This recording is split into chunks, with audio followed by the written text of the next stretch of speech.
Active listening is magic, but it's not just nodding and pretending to listen. It's more. And in this video, we will dive deeper into what active listening is and how it can help you. Plus, we will look into practical cases and analyze them together. Let's dive into active listening. What is active listening? Active listening is simply said an interaction between at least two human beings that have a conversation with each other. So you go deeper into a conversation, you have an interaction with the other person.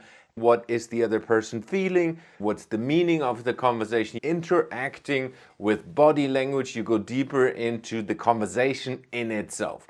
That's the high-level description. In comparison, what is passive listening? Passive listening is where at least two human beings, again, have a conversation with each other. That doesn't mean that the person that is passive as the listener is not asking questions. It's just not going deeper into what is behind the conversation. And that's a little bit more passive. That's why it's called passive communication. The biggest difference of those two is the emotional connection between these two human beings. Why is it important to you as a first-time manager? You are a communicator as part of your role as a manager.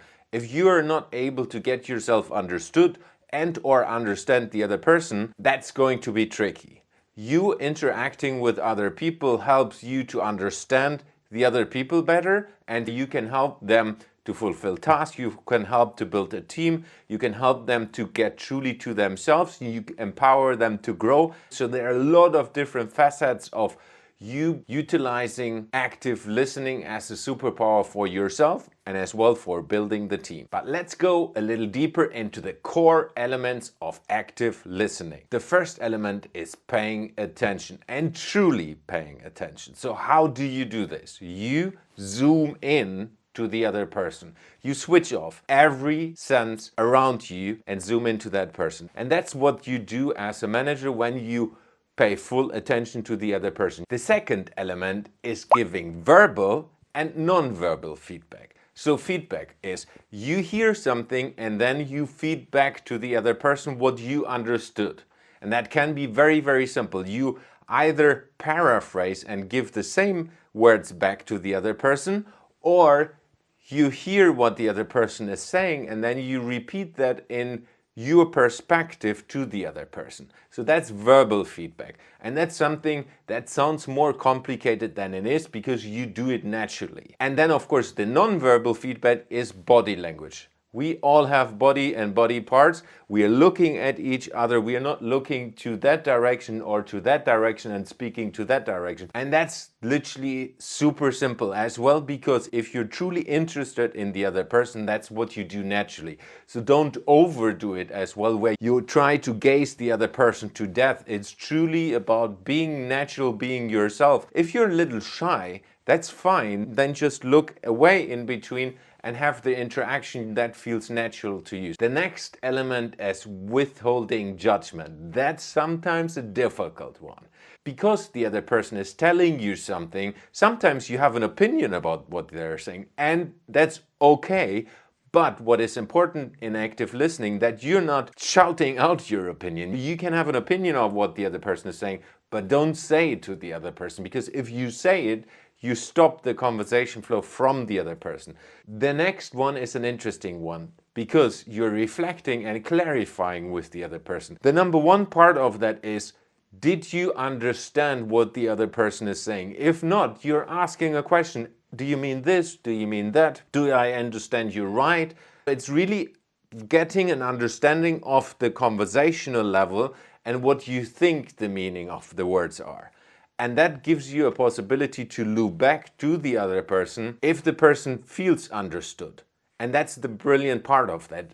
If you do this naturally, because you're curious about what the other person, you want to understand it, the other person feels listened to. And if someone feels listened to, they will tell more. And that's part of active listening. You want the other person to tell more. And that all ends up in empathy. You are empathizing with the other person and you're truly feeling with the other person. And that's what you can do in very, very simple way. You will reflect the energy that you feel from the other person towards the other person. That goes deeper than just understanding the words. It's truly that you understand the other person and they will feel that. And that's so important in active listening, because in the end it's this emotional connection, like we said in the beginning, that helps you to connect to the other person. And it sounds always very artificial when we talk about these things in theory. That's why we now go into practice. But before we do that, if you like this video so far, let me know by clicking the like button and subscribe if you like. Now that we have looked at the theory, let's look into practical examples and analyze them together. Let's look at this very short clip.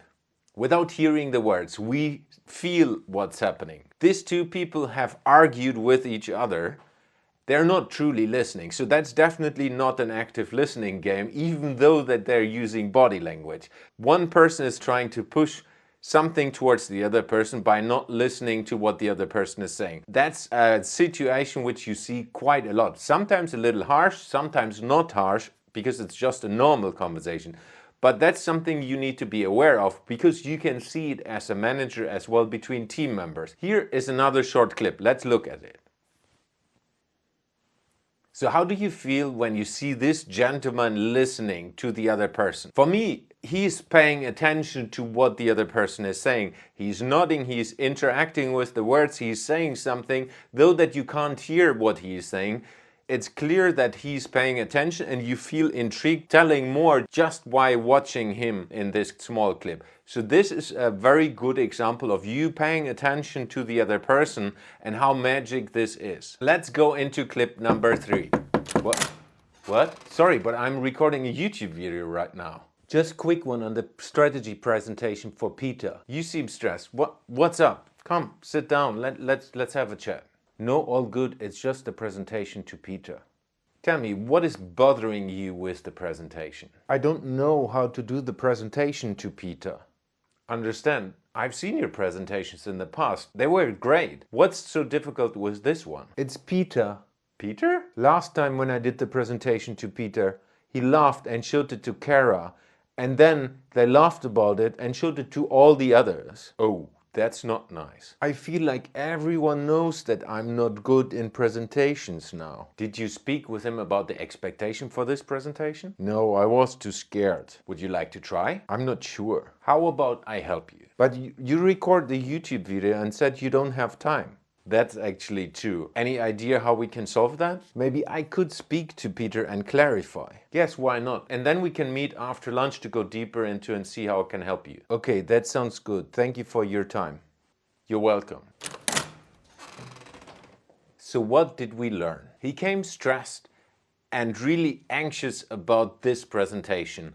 And through small interactions between us, I calmed him down.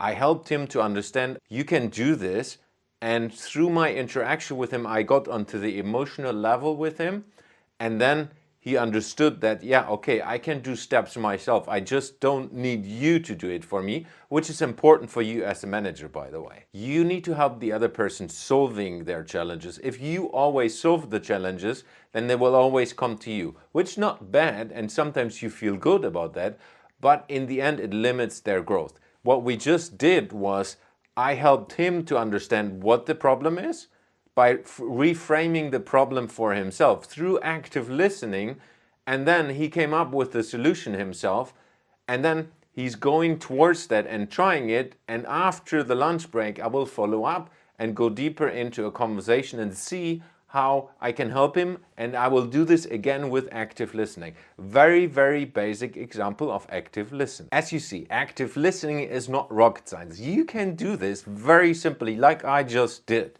Pay attention to the other person and interact with the other person. And you can do this in daily life situation with your partner, with your friends, with work colleagues. They don't need to be reporting to you in the first hand, but of course that's an opportunity for you to get deeper into active listening on a daily basis.